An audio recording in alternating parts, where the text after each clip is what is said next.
As the last human on Earth, the suffocation hit me hard. Bodies piled up everywhere in front of me. The leader holding the flag, the young children. Not a single one survived. The surface had been swallowed by toxic fog, but they still rushed out of the bunker, desperate to escape. Their hope lasted only seconds. They all collapsed right at the bunker entrance. I stood in this land of death, still showing respect for the dead. I tried to avoid stepping on the bodies, but there were too many. No place to put my feet. I carefully approached the bunker, thought the door was locked. Turned out the piled bodies were blocking it. This became my only chance to get in. When I fell through, those bodies cushioned my fall. I wasn't hurt, but their faces, twisted, distorted. They must have suffered terribly before death. Something drove them to this, made them choose breathing poison gas over staying inside. People in front kept falling. People behind kept pushing forward. Something inside must be worse than death itself. The pressure inside and outside was different. I could only wedge the crowbar into the gap. Push down with all my weight.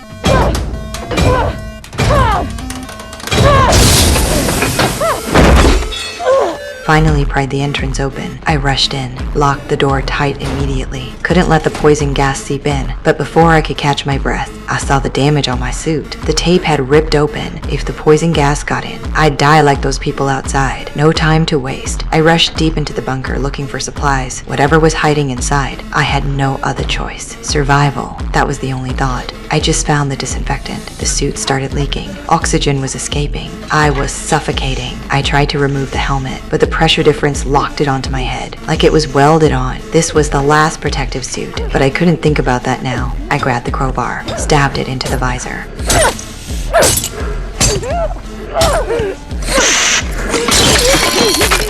The sound of shattering glass. Fresh air rushed into my lungs. I breathed in desperately, but I couldn't relax. I immediately poured disinfectant all over myself. I knew how deadly the poison gas was. Even the slightest exposure would mean a painful death. I cut open the suit, took it off as fast as I could. Fortunately, I was okay. The bunker's temperature control had failed long ago. The cold was biting. I found a work uniform and put it on. Deep underground here, some plants were still alive. They gave me thin but clean oxygen. Right then, light came from the lower level. A bunker abandoned for 10 years. Someone might still be alive. The passage had collapsed, but I decided to take the risk anyway. I tied the rope to the bridge, slowly climbed down, then swung forward hard. I felt a bit excited. Since the environment collapsed, I hadn't met another living person. The next second, the rope snapped.